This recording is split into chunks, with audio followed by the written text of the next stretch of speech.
Lorsque les galaxies fusionnent, leur marée gravitationnelle défond l'ancienne géométrie des étoiles et du gaz, remodelant les orbites comme si l'univers lui-même était un sculpteur agité.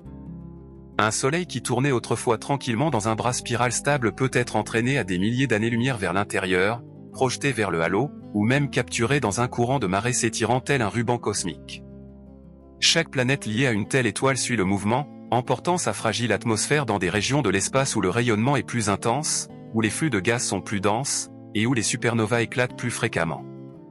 Des mondes qui jouissaient autrefois d'un calme relatif peuvent se retrouver sous des cieux illuminés par de violentes bouffées de lumière ultraviolette ou balayés par des flux de particules énergétiques, tandis que d'autres sombrent soudainement dans des zones plus tranquilles où la nuit devient plus sombre et plus froide. Les collisions ne sont pas des explosions soudaines mais de vastes chorégraphies durant des centaines de millions d'années. Au cours de ce lent balai, les disques se déforment en barres allongées, les halos sont brassés, et de longues queues d'étoiles et de poussière se détachent comme des cicatrices lumineuses dans l'obscurité. Ces ponts de marée ne sont pas de simples ornements, ce sont des voies d'évasion pour des étoiles qui quittent leur galaxie d'origine, devenant des errantes entre les systèmes, entraînant avec elles des familles planétaires entières dans un exil intergalactique. Pour une planète, migrer sur des dizaines de milliers d'années-lumière signifie s'adapter ou échouer à s'adapter à de nouveaux voisinages stellaires, à une nouvelle météo cosmique et à de nouveaux rythmes gravitationnels. Certaines peuvent rencontrer des nuages moléculaires plus denses qui déclenchent des bombardements cométaires, altérant leur climat et leurs océans, tandis que d'autres peuvent être protégées par des bandes de poussière qui réduisent la lumière stellaire et plongent leur surface dans des régimes plus froids. Les régions centrales des galaxies en fusion deviennent particulièrement volatiles. Le gaz, qui tournait autrefois lentement dans les bras extérieurs, est canalisé vers le centre par des couples gravitationnels, alimentant des flambées de formations stellaires et des trous noirs supermassifs. Ces fournaises centrales s'embrassent d'une luminosité intense, transformant les noyaux galactiques en quasars ou en noyaux actifs qui inondent des régions entières de rayonnement. Toute planète piégée sur une orbite migratoire en direction du cœur de sa galaxie peut se retrouver baignée de rayons X et gamma mortels, dépouillant ses atmosphères et ne laissant derrière elle que des roches stériles. Pourtant, paradoxalement, ces mêmes bouffées d'énergie ensemencent l'espace environnant d'éléments lourds, dispersant carbone, oxygène et fer que de futures générations d'étoiles et de planètes héritteront.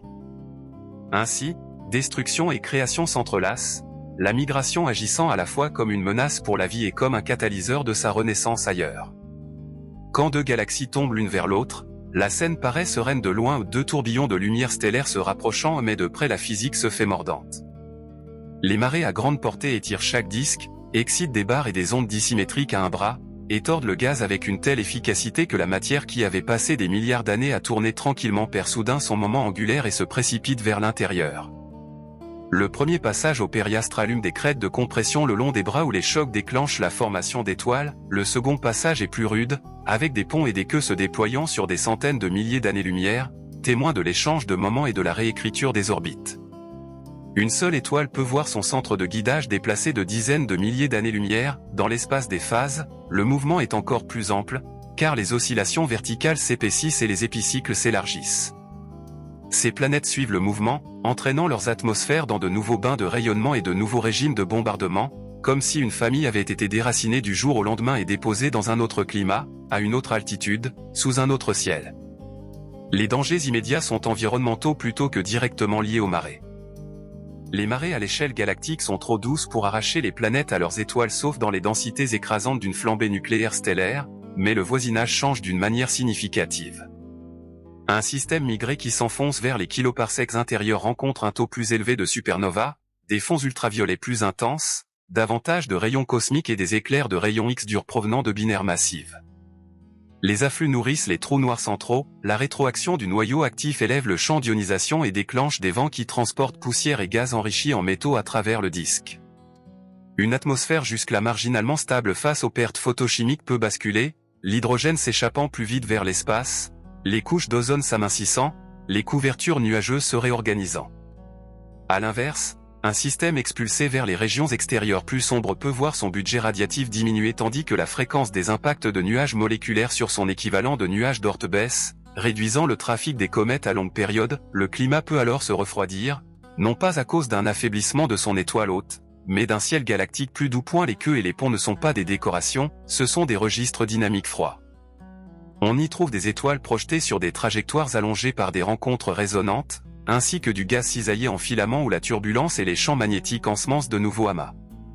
Une étoile prise dans une queue de marée peut passer des centaines de millions d'années dans un corridor mince et peu dense, à l'abri des nuages moléculaires géants qui autrement remueraient ses réservoirs de comètes, mais exposés à la pression dynamique intergalactique au fur et à mesure que la queue traverse le halo.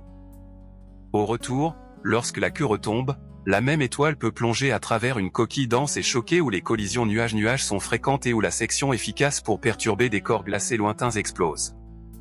Les climats planétaires, qui intègrent de nombreux petits forçages, ressentent ces passages comme des époques, de longues périodes chaudes ponctuées de pics de bombardement, ou de longs hivers avec des cieux plus clairs sous un voile aminci de rayons cosmiques. À l'intérieur de la paire en fusion, le gaz obéit davantage au couple qu'à la poésie de la gravité. Les motifs non axisymétriques barres, spirales, ovales transfèrent le moment angulaire vers l'extérieur, de sorte que des dizaines de masses solaires par an peuvent plonger vers le noyau lors d'une fusion majeure.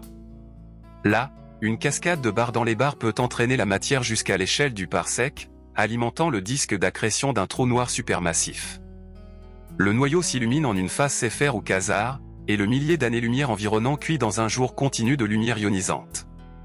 Si la nouvelle orbite d'une étoile migrante frôle l'anneau circumnucléaire, ces planètes connaîtront une pluie de photons énergétiques et une mer plus dense de plasma chaud. Même sans noyau actif, les flambées de formation stellaire seules transforment le milieu, des centaines de supernovas creusent des cheminées, lancent des superbulles et tissent la région de champs magnétiques qui guident les rayons cosmiques. Le bulletin météo interstellaire passe des nuages épars à l'avertissement de tempêtes.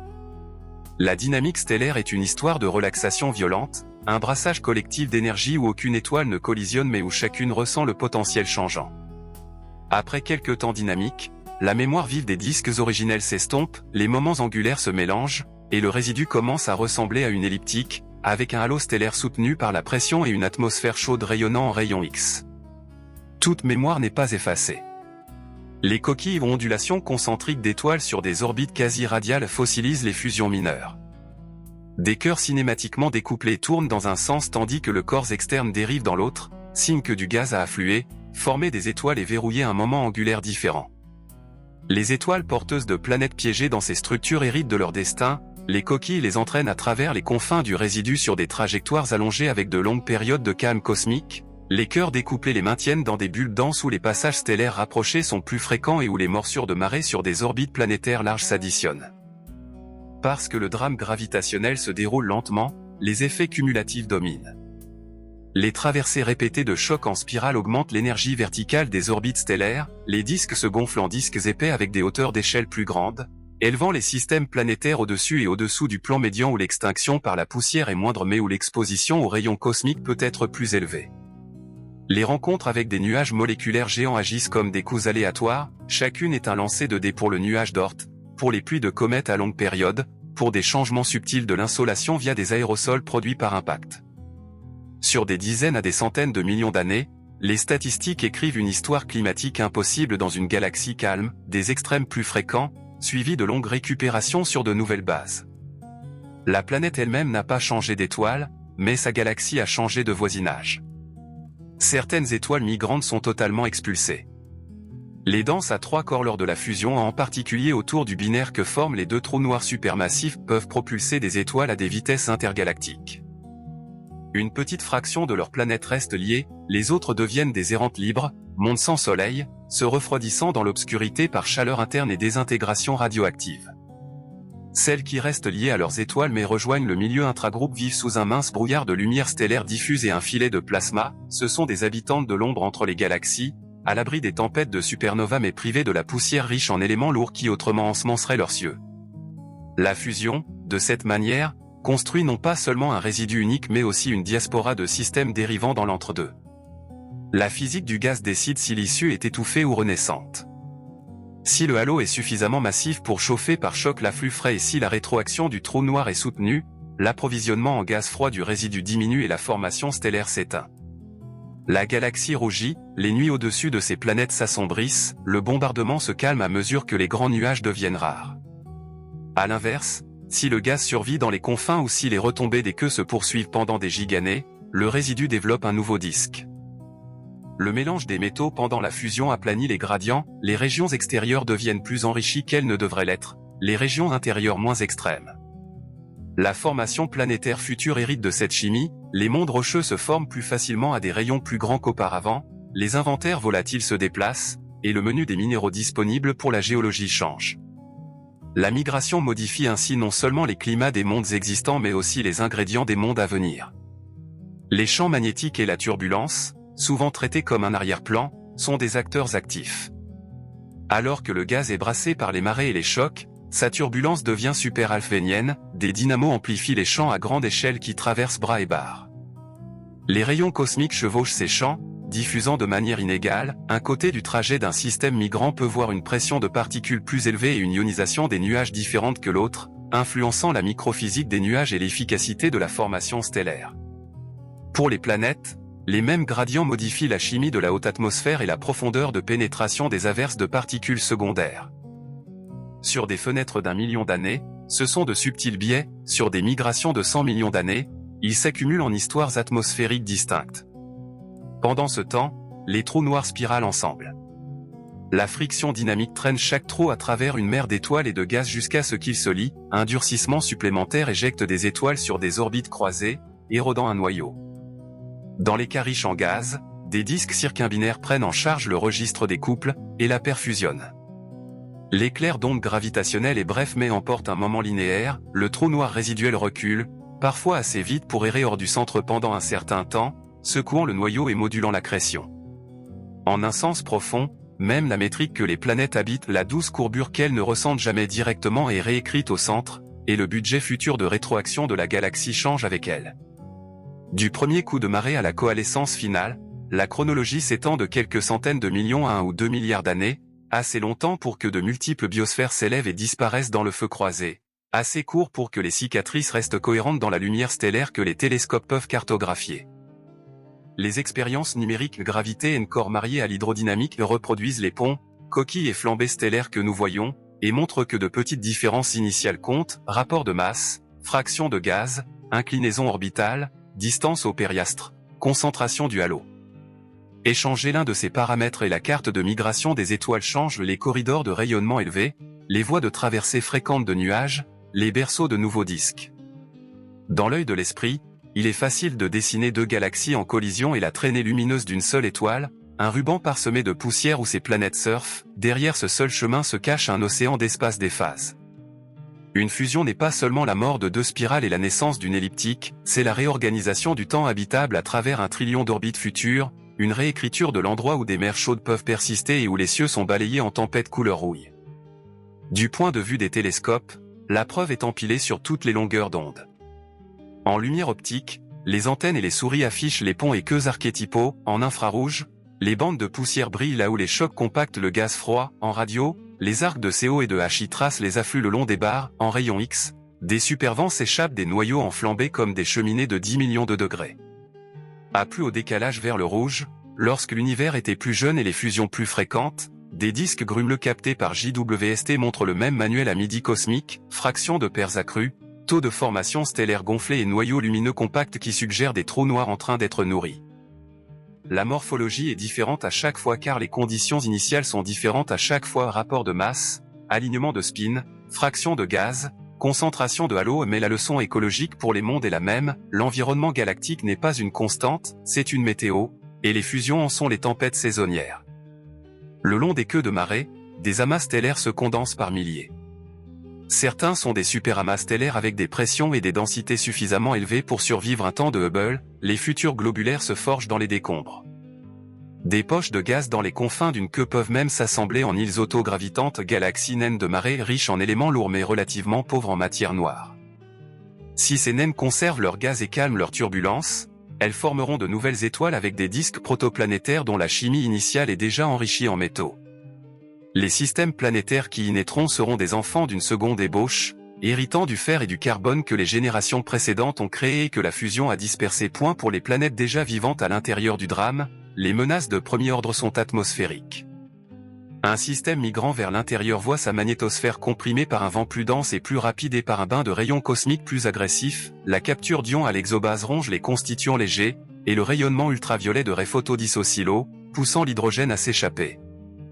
L'azote peut être pulvérisé depuis le sommet de l'atmosphère, les couches d'ozone qui toléraient autrefois un arrière-plan UV tranquille peuvent s'amincir, modifiant la chimie de surface et les marges de sécurité face aux ultraviolets. Sous un flux suffisamment intense, une mince exosphère de style Mercure peut s'épanouir en une queue cométaire de sodium et de potassium qui s'étire sous le vent. Votre planète silhouette, bordée d'une atmosphère filiforme, développerait littéralement une traînée lumineuse dans le nouveau champ de rayonnement. Les aurores du côté nocturne s'élargissent et s'illuminent lorsque les courants se ferment à travers l'ionosphère. Les modèles climatiques prédiraient des saisons inédites, non pas parce que l'étoile a changé, mais parce que la galaxie l'a fait. Si la nouvelle trajectoire du système croise les voies denses près du kiloparsec interne, les rencontres rapprochées avec des nuages moléculaires géants deviennent fréquentes. Chaque survol perturbe le nuage d'Oort et les franges lointaines de toute orbite planétaire large. Les statistiques favorisent un renforcement des injections de comètes à longue période vers le système interne. Des pics de bombardement s'ensuivent avec leurs conséquences à double tranchant, refroidissement transitoire dû aux voiles de poussière soulevées par les impacts, chimie réorganisée par la pluie de nitrates, océans agités par des tsunamis, biosphère stressée et parfois réinitialisée. Une étoile projetée vers les confins évasés connaît l'effet inverse, moins de rencontres avec les nuages, un brouillard de rayons cosmiques plus mince, un bombardement plus calme, une lumière stellaire intégrée plus faible depuis le plan et des époques plus longues et plus stables où la lente géologie l'emporte sur les catastrophes rapides. Les densités stellaires augmentent dans les renflements épaissis par la fusion, et avec elles le taux de passage perturbateur. Les planètes larges Neptune et Jupiter sur des orbites de dizaines à centaines d'UA sont les premières à être ébranlées et éjectées, laissant derrière elles des systèmes internes resserrés et un halo d'air froide. Près du centre, les deux trous noirs supermassifs s'enfoncent, se lient et se durcissent, des frondes à trois corps avec le binaire éjectent des étoiles à des vitesses hyper élevées. Une fraction de leur planète reste attachée à leur soleil fugitif, une fraction plus petite est libérée comme des mondes errants, planètes sans aube voyageant entre les galaxies. Le reste de la galaxie ressent la cour que se font les trous noirs de manière indirecte, un noyau érodé et peu dense, un régime d'accrétion vacillant, et, lors de la coalescence finale, un coup d'onde gravitationnelle qui peut brièvement déplacer le trou noir résiduel, bousculant le noyau et modulant la rétroaction. Les flux de gaz rédigent le registre climatique du résidu. Dans une fusion majeure riche en gaz, les couples se propagent des kiloparsecs au parsec et des bars dans les bars acheminant du carburant vers l'anneau circumnucléaire, gonflant un AGN qui baigne des milliers d'années-lumière de lumière dure. Après l'embrasement, l'énergie et le moment déposé dans le milieu circumgalactique peuvent étouffer la nouvelle accrétion, chauffant le halo par choc et coupant l'approvisionnement en afflux froid. Si l'étouffement persiste, la formation stellaire s'assèche et le résidu rougit en une elliptique avec une couronne chaude de rayons X, le ciel habitable s'assombrit, le trafic de comètes diminue, les extrêmes s'adoucissent. Si, au contraire, les retombées des queues et les filaments frais persistent, un nouveau disque repousse à l'intérieur de l'ancien sphéroïde. Les gradients de métallicité s'aplanissent, le moment angulaire est reconstruit, et une nouvelle zone habitable galactique émerge déplacée vers l'extérieur, plus riche en solides, traversée par une trame magnétique plus épaisse. Les simulations reproduisent cet arc parce qu'elles résolvent les hiérarchies cruciales, dynamique collisionnelle N-core pour les étoiles et la matière noire, hydrodynamique pour le gaz avec refroidissement et chauffage radiatif, prescription de formation stellaire dépendant de la densité locale, de la turbulence et de l'autogravité, rétroaction des supernovas, vents stellaires, pression radiative et trous noirs accrétants, magnéto-hydrodynamique non idéale qui suit l'amplification et la reconnexion des champs. Changez le rapport de masse de 1h1 à 1h3 et vous retardez la flambée stellaire, inclinez les disques hors du plan orbital et vous engendrez des panaches de marée plus haut, augmentez la fraction de gaz et le résidu a plus de chances de régénérer un disque. Dans chaque variante, les orbites des étoiles sont brouillées sur des dizaines de milliers d'années-lumière, et avec elles les climats des planètes qu'elles transportent. Le temps est le dernier paramètre qui compte. Une fusion complète, du premier contact au résidu détendu, s'étend de quelques centaines de millions à plus d'1 milliard d'années, assez longtemps pour qu'une biosphère s'adapte par étapes, assez court pour que les cicatrices s'alignent encore lorsque nous les cartographions. La trajectoire d'une seule étoile, rendue comme une spline lumineuse à travers la poussière, pourrait être suivie comme le journal d'un voyageur, bras calme, crête choquée, queue tranquille, anneau encombré, vent chaud, halo sombre, nouveau disque. Le long de cette piste, les atmosphères sont gravées et reconstituées, les bombardements montent et disparaissent, les chimies pivotent, et les océans soit perdurent, soit sont poussés dans des tempêtes rouges chargées de poussière. Une fusion est une tectonique des plaques galactiques sur une toile cosmologique, et la migration est le tapis roulant qui déplace des mondes entiers d'un climat à un autre non pas une seule fois, mais encore et encore, jusqu'à ce que le résidu oublie la chorégraphie et s'installe dans sa nouvelle face, tandis que les planètes se souviennent de chaque mille. Vu du pont de l'étoile migrante, les saisons de la galaxie changent au ralenti. L'allure intégrée du ciel s'intensifie à mesure que l'orbite se dégrade vers les voies encombrées, puis s'atténue lorsque l'étoile dérive vers l'extérieur en échange de moments angulaires, les constellations se cisaillent sur des millions d'années alors que les mouvements de flux rephasent l'arrière-plan. La zone habitable galactique, le large anneau ou le rayonnement, la métallicité et les rencontres de nuages s'équilibrent en longues aires stables ne restent pas immobiles pendant une fusion. Elles se plissent, s'étirent et se replient comme une isotherme sur une carte météo. Les mondes chevauchent ses contours. Une planète qui a commencé légèrement à l'intérieur de l'anneau peut trouver un répit lorsque l'anneau s'élargit sous l'effet de l'étouffement post-flambée stellaire, une autre qui a commencé dans un anneau calme peut être balayée à travers une couture où les taux de supernova bondissent. L'habitabilité, autrefois statistique radiale, devient une histoire dépendante de la trajectoire écrite par les marées. Les bilans radiatifs s'ajustent non seulement en magnitude mais aussi en spectre. Les flambées stellaires induites par fusion durcissent le champ ultraviolet tout en pompant l'infrarouge lointain des amas enfouis, les phases d'AGN ajoutent des rayons X mous et durs qui sondent profondément les atmosphères et les croûtes. La densité énergétique des rayons cosmiques augmente avec le taux de supernova et la force des vents galactiques, les particules secondaires creusent la chimie dans la moyenne atmosphère, forgeant des nitrates et modifiant les équilibres redox dans les océans. L'enroulement magnétique autour des nuages froids canalise ces particules en filaments, de sorte que la longue migration d'une planète peut traverser des rubans alternés d'ionisation brillante et faible. Sur des dizaines de millions d'années, cela peint des plafonds photochimiques différents pour le méthane et l'oxygène, rééquilibre les effets de serre, et bascule la formation de brumes pouvant réchauffer ou refroidir de quelques degrés cruciaux. La friction dynamique et les couples tracent l'odyssée de l'étoile elle-même. Chaque passage au périastre à travers un potentiel dissymétrique vole un peu de moments angulaires, tandis que les couplages résonnants avec la barre échangent de l'énergie en paquets qui allongent les excursions radiales. Le chauffage vertical soulève l'orbite au-dessus du plan, là, l'extinction de la poussière chute mais l'exposition aux champs ionisants diffus et aux rayons cosmiques du halo augmente. Le nuage d'Oort respire à chaque traversée du plan, agité par les marées du disque et effleuré par les nuages de passage, de sorte que le risque de bombardement est périodique par-dessus le cycle plus lent de la fusion. Pour les planètes internes, les menaces sont cumulatives plutôt que catastrophiques, un ultraviolet doux mais implacable qui érode les hautes atmosphères, une cadence d'impact faible et fréquent qui oriente l'évolution sans l'effacer, des changements subtils de couverture nuageuse lorsque l'ionisation ensemence des aérosols qui ajustent l'albédo planétaire.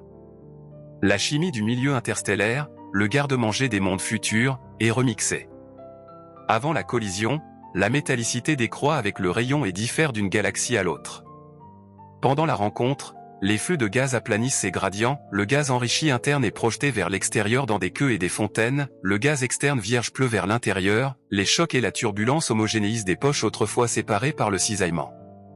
Lorsque le résidu se refroidit, les disques qui repoussent dans ce milieu brassé offrent des disques protoplanétaires avec des budgets d'éléments lourds plus élevés plus loin du centre que leurs progéniteurs n'auraient jamais pu. Les mondes rocheux deviennent plus faciles à forger à de plus grands rayons, les inventaires volatiles sont redistribués, les noyaux de fer, manteaux silicatés et chimie du carbone héritent tous du mélange de la fusion. Même le spectre de taille des grains de poussière est réinitialisé, car les fragmentations et coagulations dans les chocs réajustent les opacités qui fixeront plus tard les températures des disques et la localisation des lignes de neige. Et la morphologie inscrit dans le ciel des contraintes que les observateurs peuvent lire.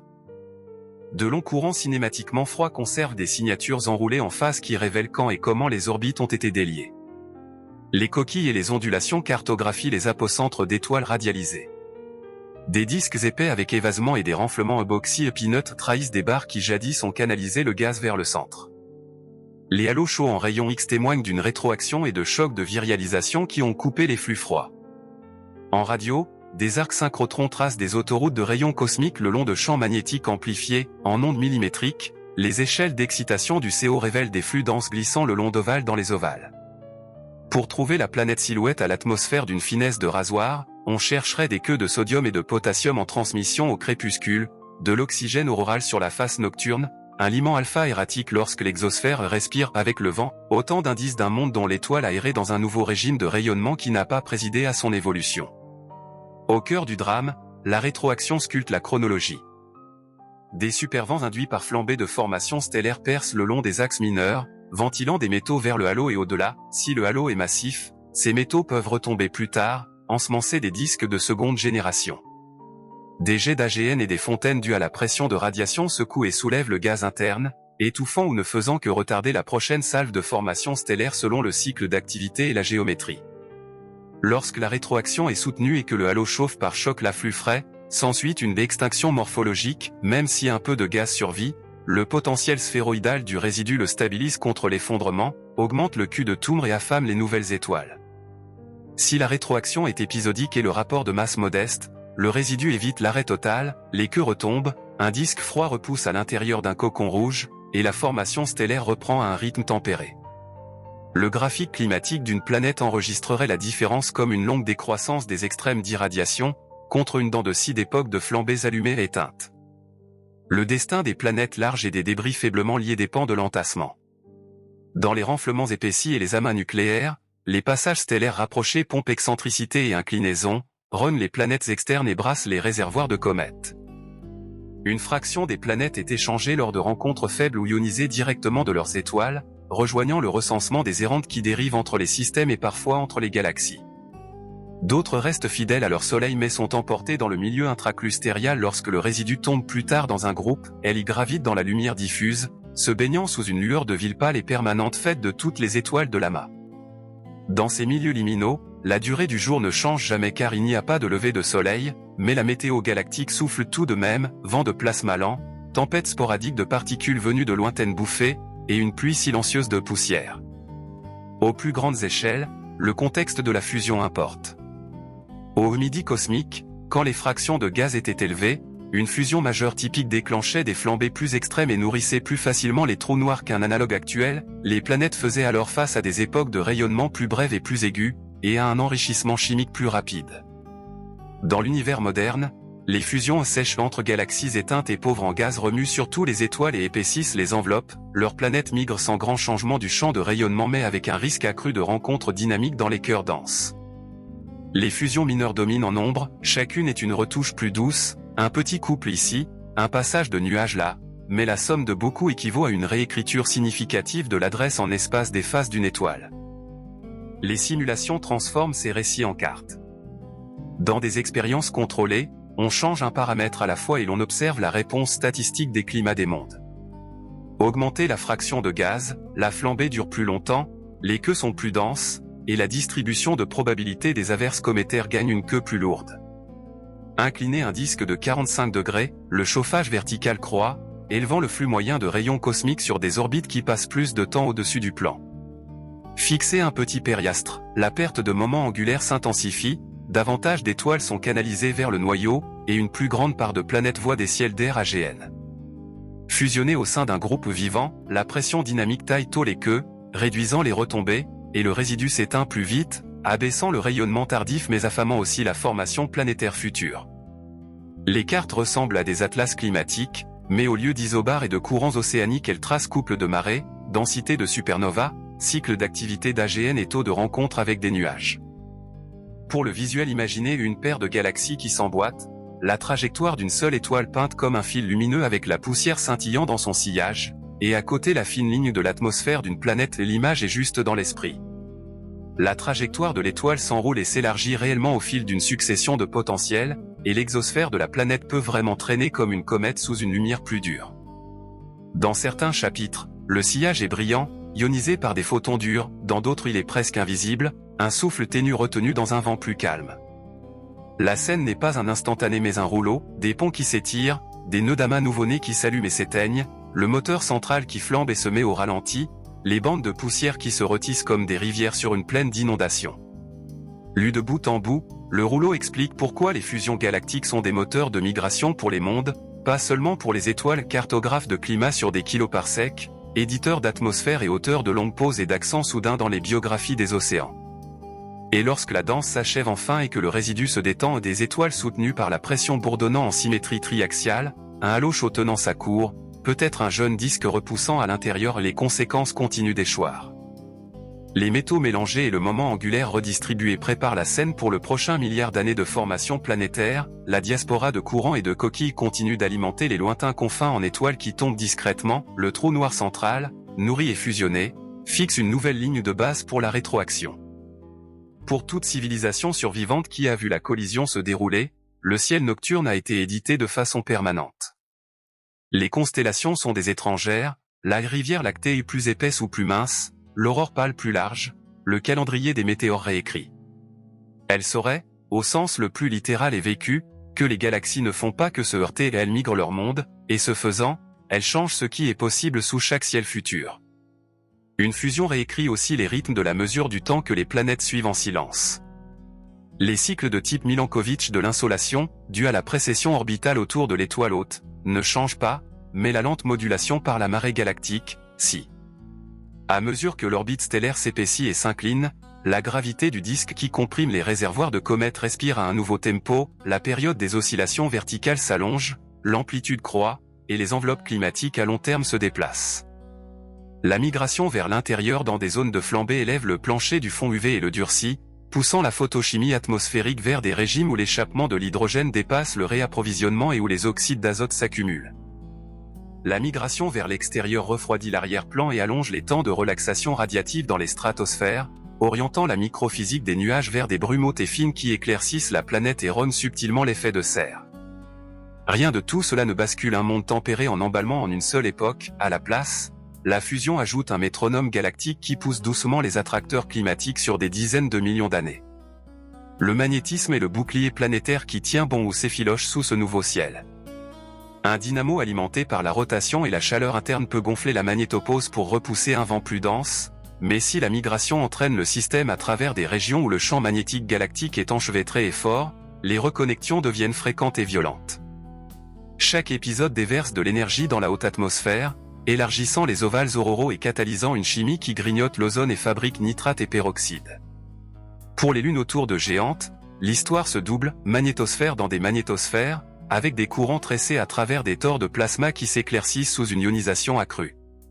Beaucoup d'exolunes connaîtraient leurs premiers vrais hivers non par éloignement de leur étoile mais par une pluie accrue de particules chargées forgées par la fusion.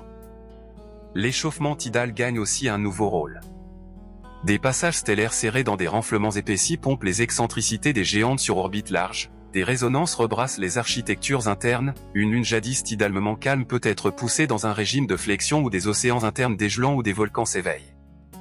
Les systèmes dérivant vers l'intérieur qui frôlent l'anneau circumnucléaire ressentent une autre marée encore, le potentiel galactique non axisymétrique changeant ajoute une lente alternance globale de compression et de détente que la planète n'enregistrera qu'à travers des réarrangements de l'influx de comètes et du dépôt de poussière. Le résultat net est une planétographie écrite en très ténues couches supplémentaires dans les glaces polaires, dépôts sporadiques de fer micrométéoritique, biais dans le dégazage volcanique à mesure que l'état d'oxydation du manteau réagit à ce filet de métaux livrés. Les voisinages stellaires rencontrés en route deviennent des salles de classes variées. Dans un pont entre galaxies, la densité est faible et les nuits sont noires hormis le ruban de la queue, le rayonnement est doux, mais les passages à travers des nœuds choqués sont abrupts, comme des tempêtes après de longs calmes. Dans un anneau nucléaire, le ciel est encombré de jeunes amas qui naissent et s'éteignent en quelques centaines de millions d'années, et l'arrière-plan est aussi brillant qu'une aurore permanente. Dans un disque interne repoussé, le motif redevient ordonné spirale, résonance et voies de gaz restaurées mais la chimie est différente, métaux plus uniformément mélangés, distribution de taille de poussière réaccordée par des chocs antérieurs, ligne de neige repoussée vers l'extérieur pour les disques protoplanétaires naissants. Les planètes qui s'y formeront auront tendance à être rocheuses plus loin de leurs étoiles, des géantes glacées plus riches en éléments lourds, et des lunes plus nombreuses parce que les solides étaient abondants là où les sous-nébulosités se sont refroidies. Du point de vue observationnel, les planètes qui survivent à ces migrations trahiraient leur parcours de manière petite mais composée. Des spectres de transmission avec des ailes de sodium et de potassium qui ne s'épaississent que lorsque l'étoile hôte est immergée dans une bande poussiéreuse, un liman alpha variable qui répond au changement de pression du vent sur des cycles de 1000 ans. Des raies aurorales radio qui s'éclairent à mesure que la densité de rayons cosmiques augmente en aval de superbulles, des courbes de phase thermique avec une nouvelle asymétrie lorsque des brumes d'altitude diffusent plus fortement vers l'avant sous un champ UV durci. Aucun signe unique ne prouve une migration induite par fusion, mais ensemble ils composent un dossier qu'un observatoire patient pourrait constituer. Le climat du monde est piloté par un ciel qui n'est pas constant. Côté stellaire, la cinématique des survivants tient la comptabilité. Une étoile de type G porteuse de planètes, née sur une orbite quasi-circulaire de disques minces, peut finir sur une rosette dont l'apocentre réside dans une coquille et le péricentre rase un renflement euboxy, ses coordonnées action angle ne correspondant à aucune galaxie calme. L'amas ouvert où elle est née se sera depuis longtemps mélangé en phase, mais le résidu conserve des grumeaux dans l'espace des vitesses fossiles de passage résonnant et d'enroulement de marée. Dans ces grumeaux vivent des frères et sœurs dont les planètes ont connu des histoires de rayonnement similaires. Une planétologie comparative à travers de tels groupes découvrirait des époques de bombardements assortis et des chimies atmosphériques partagées disproportionnées par rapport à l'âge ou au seul type stellaire. Reculé jusqu'au cadre cosmologique met les statistiques au point. Les fusions majeures étaient courantes quand l'univers n'avait que quelques milliards d'années, les mineures dominent aujourd'hui. Les collisions riches en gaz ont sculpté des épisodes intenses et brefs où la zone habitable galactique devenait une cible mouvante, bondissant vers l'intérieur et l'extérieur au rythme des flambées stellaires qui s'allumaient et s'éteignaient. Les rencontres pauvres en gaz réarrangent surtout les étoiles, elles font migrer des mondes sans changer radicalement la mer de rayonnement, mais elles augmentent le taux de passage rapproché dans le cœur et taillent l'architecture externe des systèmes planétaires. Les environnements de groupe ajoutent des intrus, la pression dynamique du milieu intragroupe dépouille tôt les queues, étrangle les retombées et accélère l'extinction, ce qui atténue le rayonnement à long terme mais réduit aussi l'alimentation des futurs disques. La biographie d'une planète est donc fonction du rapport de masse de la fusion, de la fraction de gaz, de la géométrie orbitale et du grand halo où tout cela se déroule. Les fins de partie varient. Certains résidus s'éteignent et restent calmes, leur halo chaud empêchant tout nouvel afflux froid, les planètes à l'intérieur jouissent de longues millénies stables, seulement ponctuées par la lente mécanique de la géologie. D'autres se régénèrent, les queues retombent, les filaments se rallument, un disque bleu net tourne à l'intérieur d'un cocon rouge, et la zone habitable galactique se stabilise en une bande plus large et plus riche en métaux. Quelques-uns deviennent des relais dans une hiérarchie plus vaste, tombant dans des amas où la lumière intraclustériale est un crépuscule permanent et où les plus grands trous noirs maintiennent le gaz trop chaud pour se condenser. Dans tous les cas, la fusion a redistribué le possible, où des planètes rocheuses peuvent se former, à quelle fréquence les bombardements arrivent, à quel point le ciel brille, et quelle force ont les vents au bord de l'air. Si l'on place notre propre avenir dans ce cadre, la rencontre finale de notre spirale avec notre voisine ressemble moins à un destin funeste qu'à un itinéraire. Le système solaire a peu de chances d'être arraché au Soleil par des marées galactiques, mais son orbite sera échangée et épaissie, l'architecture externe sera brassée, et le ciel de fond s'éclaircira et s'assombrira par chapitres au fil des passages à travers des voies et des anneaux. Selon la phase et la géométrie, le Soleil pourra passer des époques dans un disque repoussé ou flâner dans un halo gonflé. Durant ces temps, les climats des mondes survivants suivront la lente chorégraphie que nous avons tracée, bains de particules en hausse douce, averses cométaires sporadiques, nuages au modifiés, une autre chanson d'aurore. Les océans ne bouilliront pas parce que les galaxies s'embrassent, ils lutteront ou prospéreront parce que la migration traîne leur planète à travers de nouveaux voisinages avec de nouvelles règles. Pour ton visuel et deux galaxies en action, une seule étoile traçant une piste lumineuse, l'atmosphère d'une planète dessinée en ligne de rasoir avec une faible queue de sodium brillante. Il y a un détail à ajouter. Dans la poussière autour de la piste, de nouvelles étoiles s'allument à partir du gaz que la fusion a comprimé. Dans le sillage de la planète, des grains soulevés par les micrométéorites scintillent comme un éventail fantomatique. Loin derrière, des coquilles ondulent là où le potentiel a résonné, et devant, le moteur central vacille. Cette piste n'est pas seulement un registre du passé de l'étoile, c'est aussi l'ébauche des lieux où naîtront les mondes suivants, plus riches en métaux, différents en météo, destinés à orbiter sous un ciel dont la brillance et la couleur ont été mêlées par les mêmes marées qui ont tracé ce chemin. Une fusion est un éditeur d'avenir. La migration en est la plume. Les galaxies en interaction ne brassent pas seulement étoiles et gaz, elles remanient des archives et ouvrent des voies d'échange. Quand des queues de marée filent à travers un groupe, elles servent d'autoroute pour les débris et éclats riches en glace de naines disloquées, esquilles riches en métaux issus de cœurs de flambée compacts, grumeaux de poussière choqués en cailloux centimétriques. Le flux de visiteurs interstellaires augmente, des corps allongés marqués par le dégazage croisent plus souvent les orbites planétaires, certains capturés en boucle temporaire avant de s'échapper à nouveau dans la marée. Chaque passage rapproché est une leçon de chimie étrangère, chaque impact est une petite retouche aux croûtes et aux atmosphères. Là où les queues frôlent le milieu circumgalactique, cisaillement et pression dynamique décollent le gaz en sillage rubané, et dans ces sillages s'allument des amas qui ressembleront un jour à de vieux globulaires, leurs étoiles enrichies en et fortement liées, leur dynamique interne fossilisant les cuisines sous pression, que créent les fusions. les amas et les groupes réécrivent encore le programme. Une galaxie pré-traitée par des compagnes arrive à la collision principale déjà pauvre en gaz, le harcèlement et l'agitation de marée ont épaissi son disque et chauffé ses étoiles. Quand l'étreinte finale commence, la pression dynamique du milieu intraclustérial balaie le gaz restant, sculptant des filaments de méduses qui étincellent de nœuds H2 et de jeunes amas. Les planètes autour d'étoiles enchâssées dans ces têtes dépouillées voient devant à la fois le souffle local des étoiles massives nouveau-nées et le vent de face du plasma de l'amas.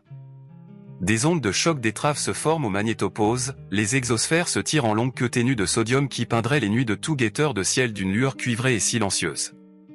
Plus au centre, les galaxies les plus brillantes boivent la pluie de gaz et de lumière dépouillée, leurs lobes radio gonflant des cavernes dans des halos chauds en rayons X. La rétroaction de ces géantes règle le thermostat qui décide si de futurs disques peuvent se condenser ou si tout l'environnement reste calme et terne pour un temps de Hubble.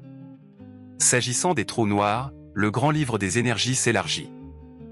Des noyaux actifs doubles vacillent à mesure que le gaz clapote vers les deux cœurs, lorsqu'ils se lient, des disques circumbinaires taillent des lacunes et lancent des écoulements périodiques.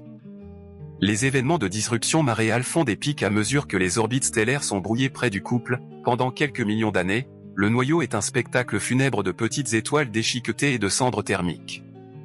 Quand les trous fusionnent enfin, des ondes gravitationnelles anisotropes éjectent le résidu, des AGN décentrés errent dans le kiloparsec interne, illuminant des bandes de poussière et choquant des anneaux circumnucléaires.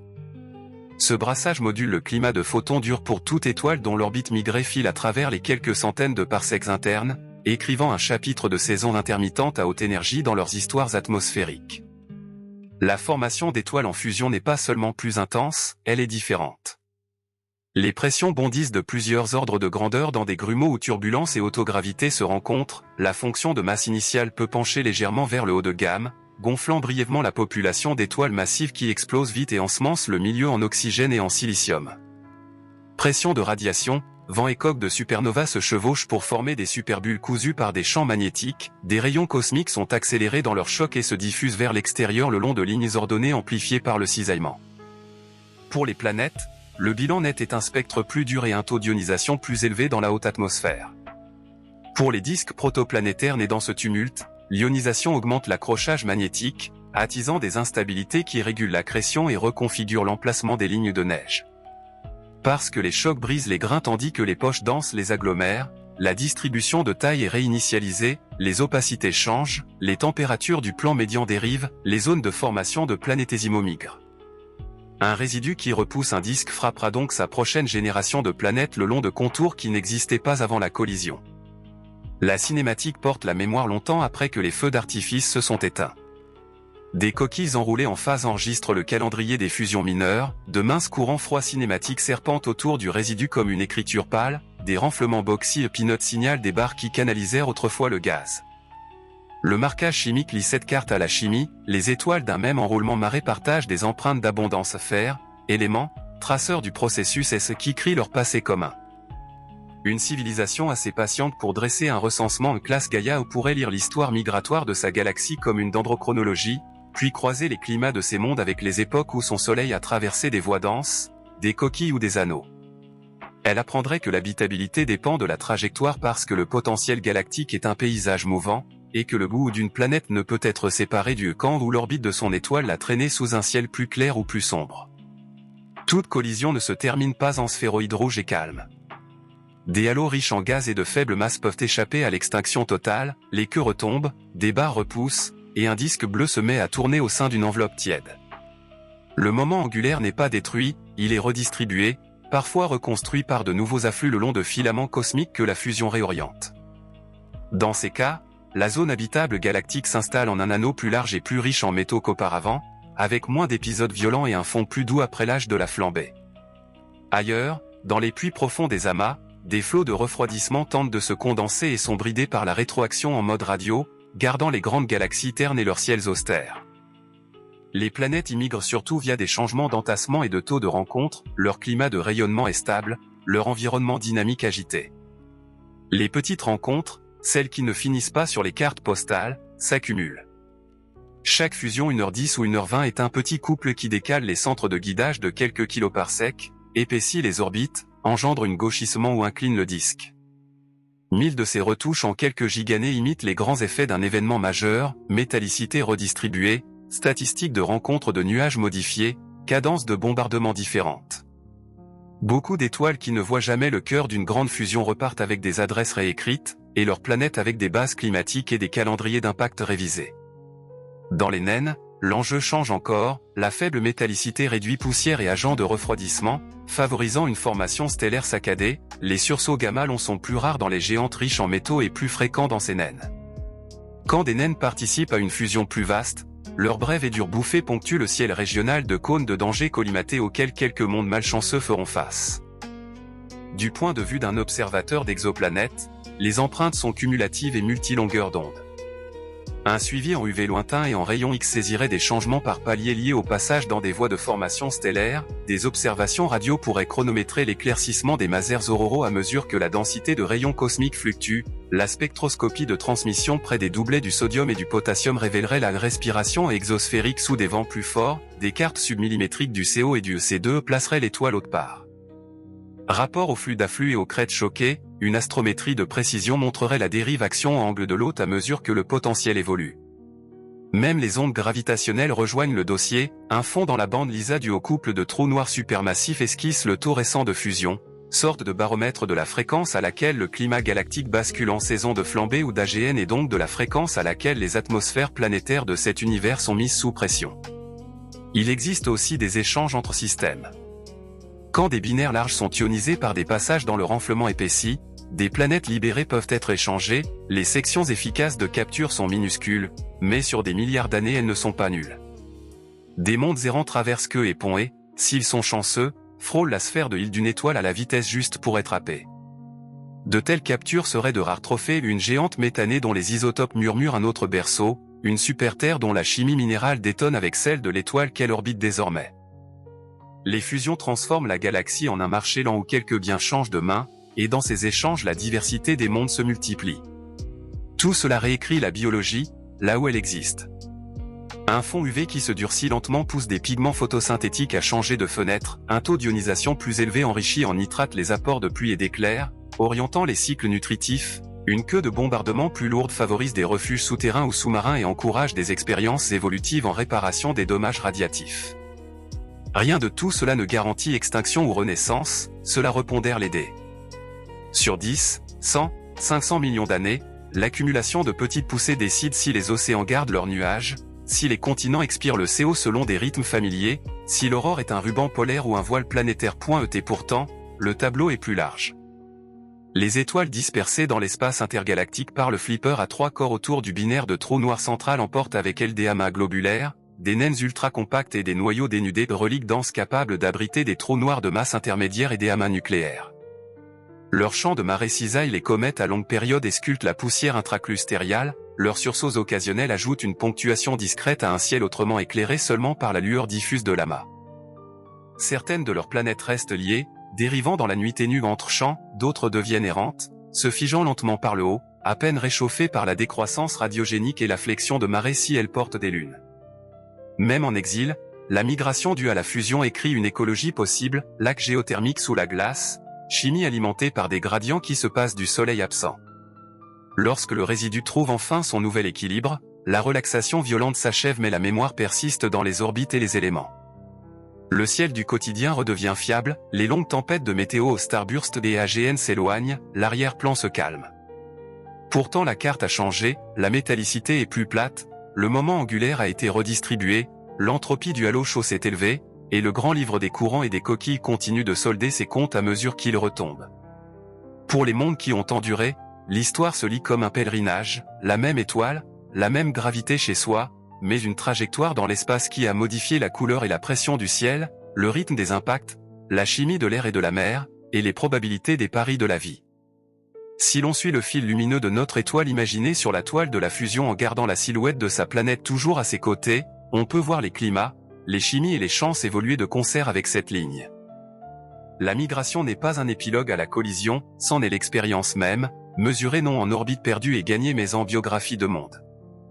Les amas ouverts vivent et meurent plus vite au cœur d'une fusion, ce qui accélère la salle de classe où se forment les systèmes planétaires. Les amas nouvellement formés dans les crêtes choquées naissent compacts et massifs, en quelques centaines de millions d'années, le chauffage de marée et les passages dans des voies denses en épluchent les membres. Tant que l'amas reste lié, les survols rapprochés sont assez fréquents pour rogner les planètes les plus larges et gonfler les excentricités des survivantes. Quand l'amas se dissout, ces étoiles emportent des vitesses corrélées à un graffiti cinématique qui persiste bien après la dispersion du dernier gaz.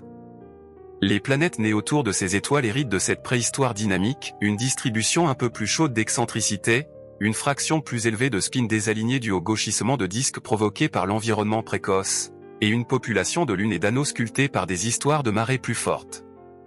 Les fronts de choc où les courants se percutent sont plus que de simples déclencheurs de formation stellaire, ce sont des fonderies de solides. Les collisions grain en grain fragmentent et fritent la poussière, des cailloux centimétriques se concentrent dans des surpressions, et des enrichissements locaux en radionucléides à courte durée de vie issus d'étoiles massives proches ajustent les bilans thermiques précoces des planétésimaux.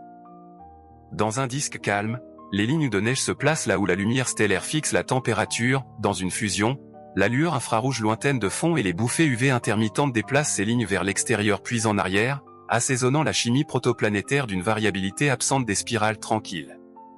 Le résultat est une bande radiale plus large où des cœurs rocheux peuvent se former, un enrichissement plus lourd des enveloppes des géantes et une probabilité accrue de lune parce que les solides sont abondants là où les disques circumplanétaires se refroidissent. La matière noire plante le décor et tient la comptabilité. Les halos des deux galaxies s'interpénètrent d'abord, échangeant de l'énergie orbitale via la friction dynamique, des sous-halos attisent le chauffage de marée en périphérie, augmentant la probabilité que des courants froids se fragmentent en nœuds formateurs d'étoiles. À mesure que les baryons exercent des couples et rayonnent, le halo répond adiabatiquement par endroits et impulsivement ailleurs, modifiant les fréquences ressenties par les étoiles sur leurs orbites. En langage action-angle, des résonances balayent l'espace des faces comme des peignes, les étoiles qui tombent dans ces dents migrent le plus, et c'est le long de leur piste que les planètes subissent les variations environnementales les plus fortes. Des sous-halos qui survivent à la traversée peuvent plus tard déclencher des ondulations dans le disque repoussé, rafraîchissant la structure spirale et maintenant les rencontres avec les nuages au-dessus du fond pendant des gigannées. Les trous noirs centraux déroulent une histoire parallèle au ralenti. Des cycles d'activité d'AGN double coussent des saisons de photons durent dans le kiloparsec interne, des disques circumbinaires lancent des vents périodiques qui peignent les bandes de poussière, les événements de disruption maréale font des pics brefs puis s'éteignent. La coalescence finale produit un recul qui peut décaler le trou noir de dizaines à des milliers de parsecs, décentrant brièvement le noyau. Pour des planètes sur des orbites migrées qui filent dans les quelques centaines de parsecs internes, ce n'est pas une menace existentielle immédiate, c'est un changement de météo à long terme, bain de rayons X qui vacille, front d'ionisation qui avance et recule, et un motif réarrangé de cheminées chaudes ventilant des supervents. Sous ces cieux, l'habitabilité devient un empilement de distribution de probabilités plutôt qu'un unique anneau oui ou non.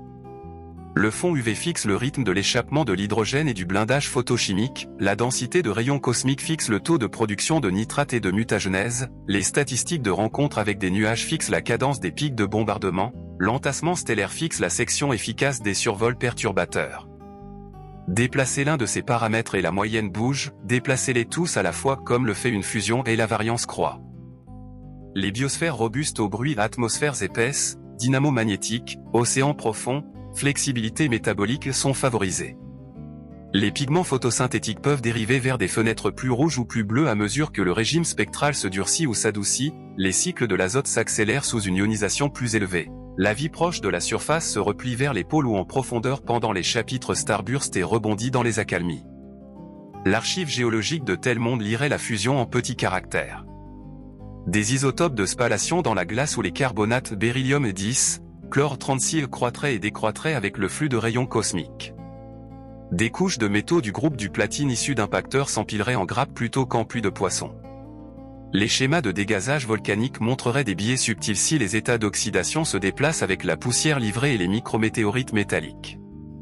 Même le paléomagnétisme pourrait porter la signature de tempêtes magnétiques plus fréquentes, excursions rapides enregistrées aux côtés de couches riches en nitrate signalant une pluie de particules indépendantes du Soleil. Les mondes errants et les prises capturées élargissent le catalogue. Des étoiles à hypervitesse éjectées par des danses à 3 corps autour du binaire de trous noirs en enfoncement gardent parfois une planète, la plupart non. Des planètes libérées dérivent à travers ponts de marée et halos, refroidissant jusqu'à ce que leurs océans s'il y en a passent sous la glace, entretenus par la chaleur radiogénique et de marée.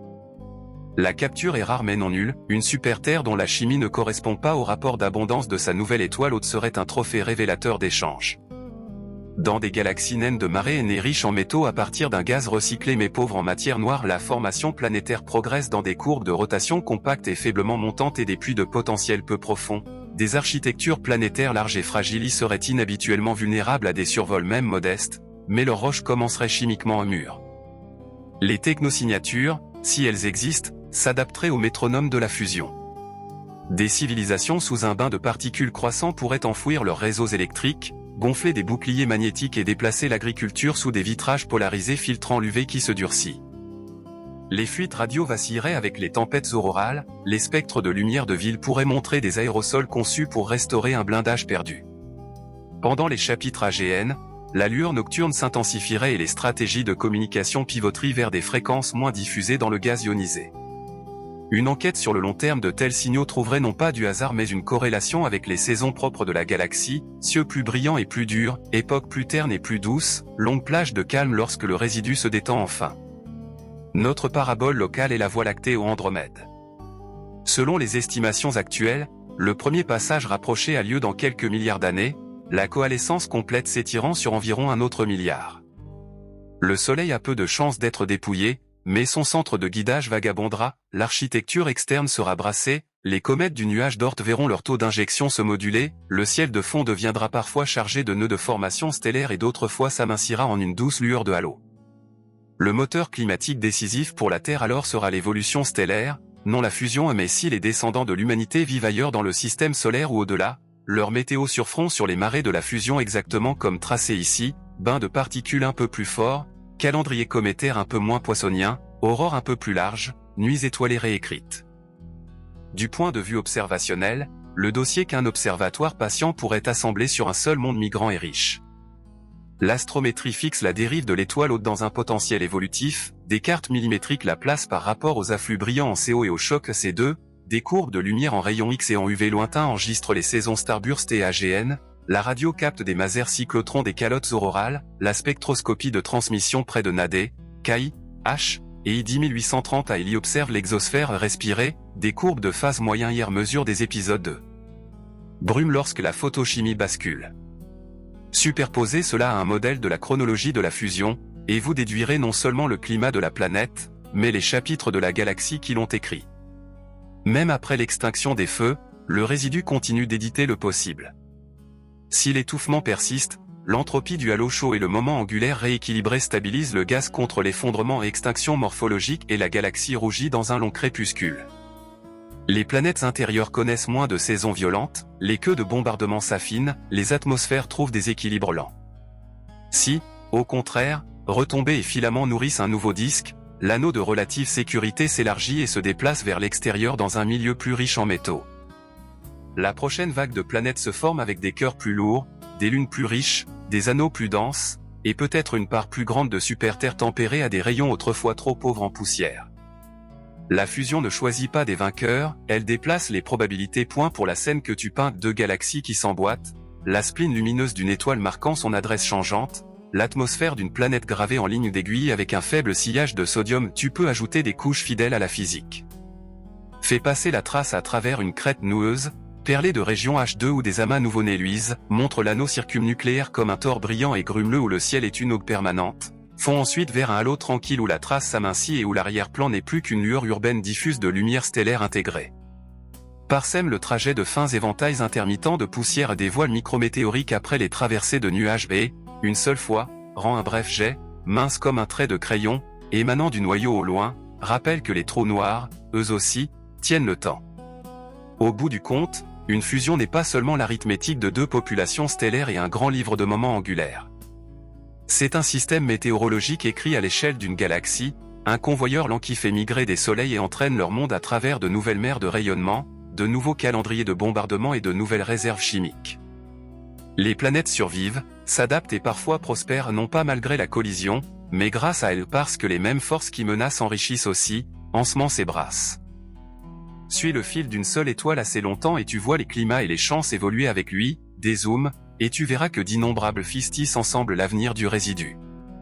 Les galaxies se heurtent, les mondes migrent, le ciel nocturne, à jamais, se lie autrement. Au stade tardif d'une fusion majeure, la physique se simplifie et se précise à la fois. Le potentiel global se lisse en une bosse triaxiale, la relaxation violente achève son brassage, et les étoiles du résidu s'installent sur des orbites davantage gouvernées par la pression que par la rotation.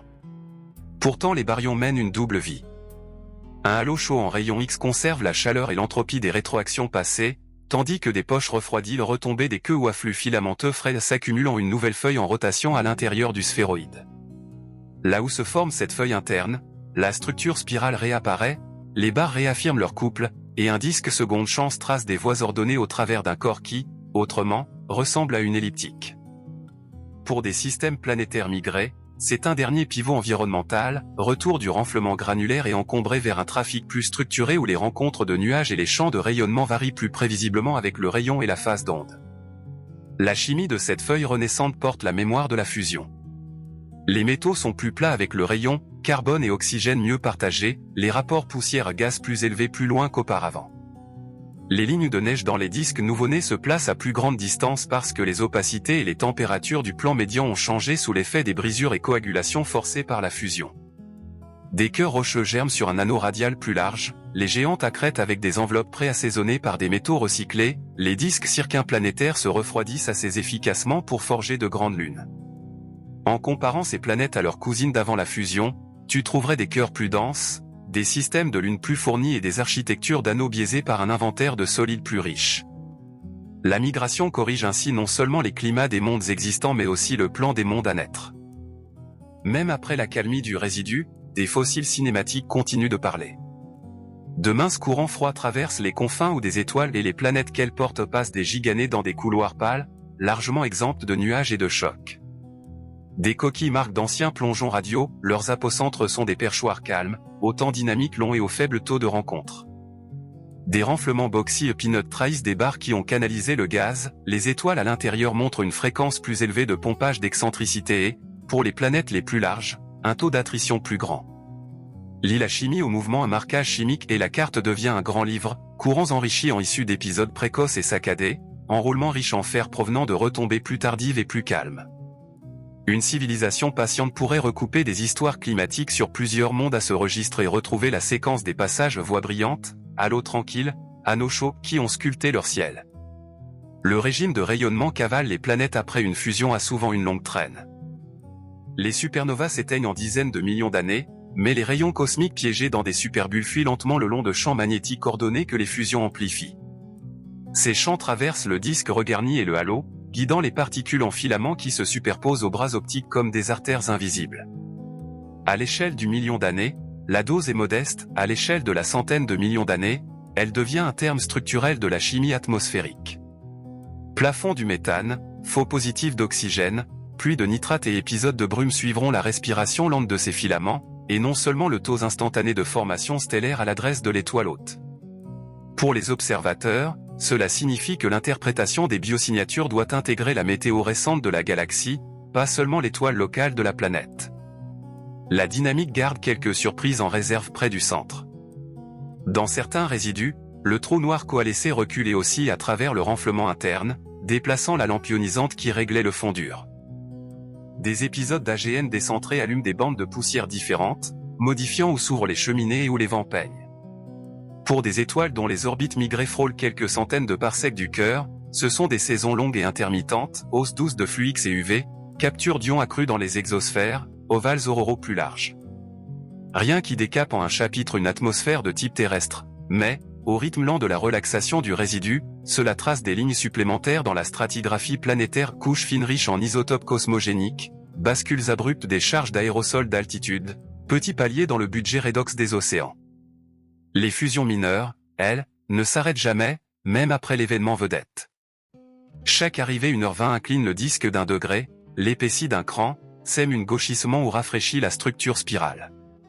Statistiquement, ce sont ces coups de pouce qui maintiennent les taux de rencontre de nuages et les fractions d'injection cométaire au-dessus du niveau de fond.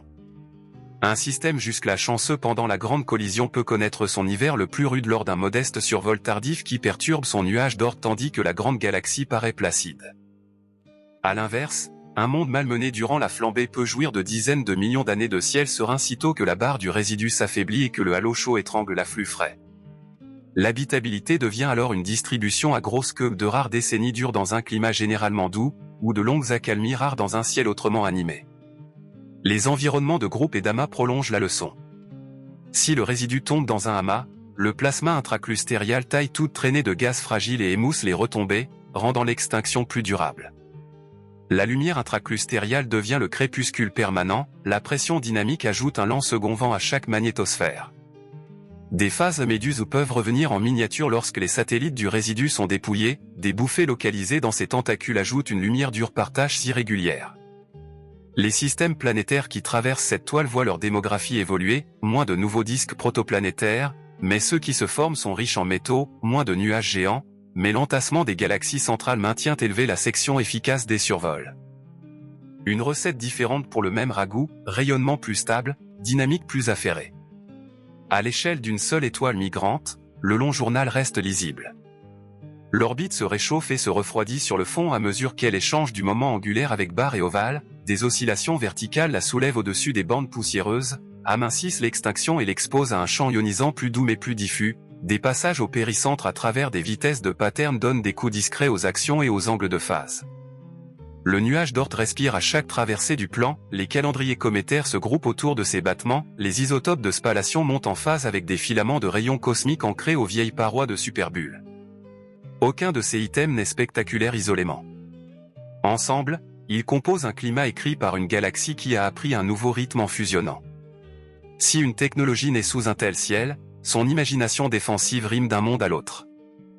Les réseaux électriques se durcissent contre les courants induits géomagnétiquement, les fermes migrent sous des auvents polarisés pour émousser les pics d'UV, les constellations de navigation emportent des compteurs de rayonnement pour prévenir d'une météo de particules réglée non par l'étoile hôte mais par le battement de la galaxie.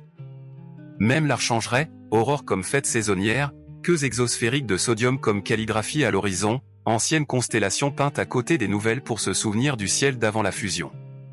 Ce sont des fossiles culturels liés aux fossiles astrophysiques, preuve que la migration se vit, elle ne s'infère pas seulement.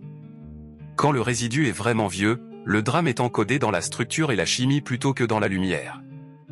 L'entropie du halo chaud est élevée, le refroidissement est rare, la formation stellaire ne bat que d'un souffle, voire pas du tout. Les courants sont pour la plupart retombés, les coquilles se sont adoucies.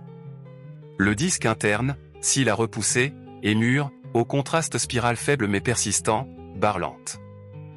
Les planètes qui ont tenu jusque-là habitent le chapitre le plus prévisible qu'elles connaîtront jamais, bain de particules stables, que d'impacts affinés, photochimie proche de l'équilibre. Pourtant leurs roches, glace et atmosphère portent toujours des signatures stratifiées de péricentre et de passage, de saisons d'AGN et de cheminées de starburst, de traversées de nuages et de halo calme, un index de la migration écrit page à page sur des centaines de millions d'années. Revient à l'image de deux galaxies enlacées, le chemin lumineux d'une étoile traversant la toile, l'atmosphère chevelue d'une planète esquissant un faible sillage de sodium.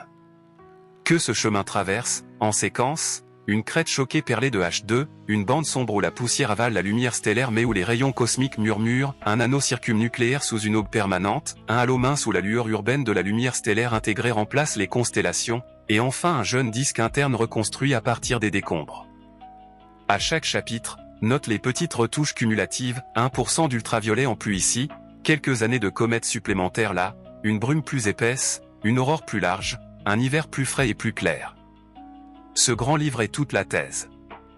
Les galaxies se percutent, les orbites s'échangent, les mondes migrent vers de nouveaux régimes environnementaux. L'habitabilité n'est pas un cercle tracé une fois autour d'une étoile, c'est une histoire tressée avec celle de la galaxie, et les fusions sont les épisodes qui tournent la page. Les orbites à plongée interne sont capturées par une barre transitoire et couplées raisonnables vers le kiloparsec interne.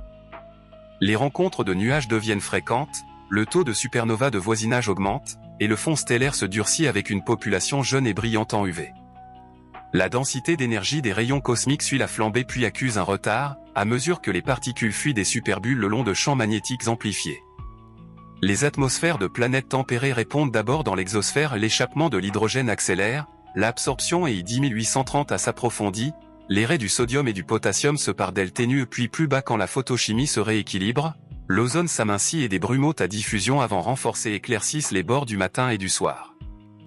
Les statistiques d'impact viennent par épisode, quelques millions d'années d'averses cométaires après chaque traversée de voies denses, puis des accalmies. Les géantes larges sont élaguées par des survols dans le renflement épaissi, les mondes rocheux internes survivent mais accumulent un patchwork de couches isotopiques, beryllium 10, chlore 36, qui marquent la météo des particules comme des cernes d'arbres. Si le noyau devient brillant en AGN, les rayons X pénètrent jusqu'à des dizaines de millibars, chauffant la moyenne atmosphère et élargissant les calottes polaires où la chimie aurorale écrit des nitrates dans la neige. Les orbites projetées vers l'extérieur échangent le moment angulaire dans l'autre sens, surfant une queue de marée jusqu'à des apocentres à des dizaines de kiloparsecs du disque d'origine. Là, le ciel est plus sombre, le champ de nuages rares et l'entassement stellaire faible, le prix à payer est l'exposition à un bain ionisant plus doux mais plus omniprésent du halo chaud. Les queues de bombardement s'affinent, les résonances induites par nuages dans le nuage d'Oort se relâchent, et les climats s'installent sur des bases longues et stables, ponctuées par de rares grands impacts. La photochimie se refroidit vers des régimes plus favorables au méthane, les nuages élevés deviennent des voiles optiquement minces qui augmentent juste assez l'albédo pour compter. Le principal danger est la famine, moins de métaux frais et de poussière pour fertiliser de futurs disques, recyclage plus lent des volatiles, une économie de goutte à goutte de micrométéorites plutôt que la pluie riche des voies internes. Pour des civilisations, ce sont de bons siècles et de bons millénaires, la météo des particules est prévisible, les aurores sont étroites, et l'astronomie jouit d'un ciel plus sombre et plus propre. Les orbites bouclées retour chevauchent un pont de marée, s'attardent dans le corridor intergalactique, puis retombent à travers un anneau choqué à mesure que le résidu se réassemble. Cet itinéraire empile les contrastes. Au chapitre du pont, le rayonnement est doux, mais de brefs passages à travers des nœuds perlés de H2 apportent des flambées UV aiguës. Au chapitre de l'anneau, l'arrière-plan s'éclaire jusqu'à devenir une aube permanente, avec des amas compacts qui naissent et s'éteignent sur des fenêtres à l'échelle de l'histoire humaine.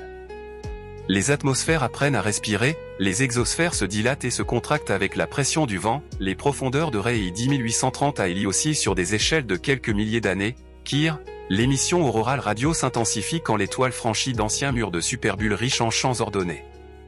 Les calendriers de bombardement deviennent bimodaux, des siècles calmes ponctués de tempêtes courtes et denses. Sous le capot, la machinerie est la même quels que soient les chemins. La structure non axisymétrique barre, ovale, mode spiraux déplace le moment angulaire par déphasage gravitationnel, canalisant le gaz vers le centre, barre dans les barres, et projetant le disque externe en queue. La relaxation violente lors des passages les plus profonds brasse les énergies stellaires sans collision, tandis que le floutage et le battage, chauffage radial vs véritable déplacement du centre de guidage, remodèlent les orbites sur des temps plus longs. Le chauffage vertical épaissit le disque, des résonances en coordonnées action-angle balaient l'espace des faces comme des peignes mobiles. Les deux trous noirs supermassifs s'enfoncent par friction dynamique, se lient et se durcissent, leur appétit de cône de perte fait grimper le taux de disruption maréale, leur coalescence lance un recul qui peut décentrer, la lampe de photons dure pendant quelques temps dynamique. La rétroaction couple les échelles, superbulles entraînées par supernova et jets d'AGN élèvent l'entropie du halo, étrangle l'afflux frais, si cela dure, verrouille le résidu dans une extinction morphologique où le gaz survit mais résiste à l'effondrement, tout Q en hausse, formation stellaire en baisse. La chimie du garde-manger interstellaire est aussi remixée. Les chocs aplatissent les gradients de métallicité en projetant le gaz interne enrichi vers l'extérieur et en entraînant le gaz externe vierge vers l'intérieur. La fragmentation et la coagulation des grains réinitialisent le spectre de taille de poussière. Des fronts d'ionisation issus de flambées et d'AGN modifient l'équilibre COC qui règle le refroidissement. Lorsqu'un nouveau disque pousse à l'intérieur du sphéroïde, les lignes de neige se placent plus loin, les profils d'opacité changent et les zones de naissance des planétésimaux s'élargissent. Attendez-vous à des cœurs rocheux plus denses à plus grands rayons, à des enveloppes de géantes plus lourdes et à des disques circumplanétaires qui se refroidissent assez efficacement pour bâtir des systèmes de lune populeux.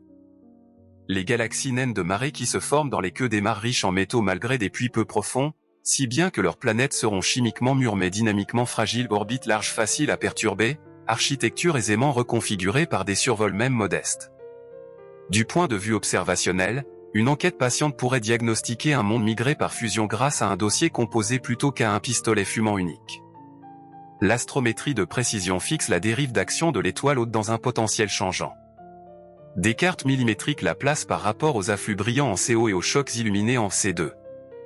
Des courbes de lumière en UV lointain et en rayons X mou étiquettent les chapitres de flambée, des sursauts d'URSS occasionnels trahissent des saisons d'AGN.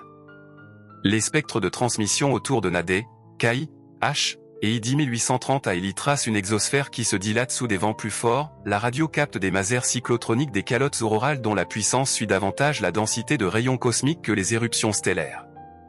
Des courbes de phase en moyen hier enregistrent des épisodes de brume lorsque la photochimie bascule.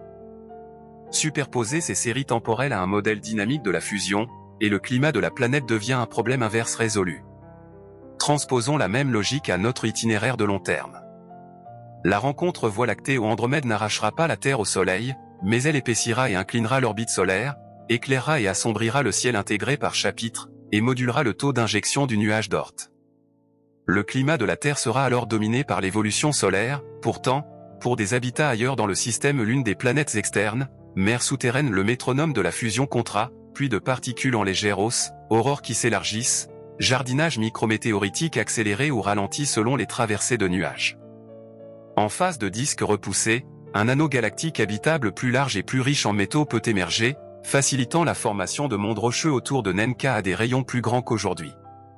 Si la technologie est là pour observer, elle pourra prévoir la météo galactique comme nous prévoyons aujourd'hui les tempêtes solaires.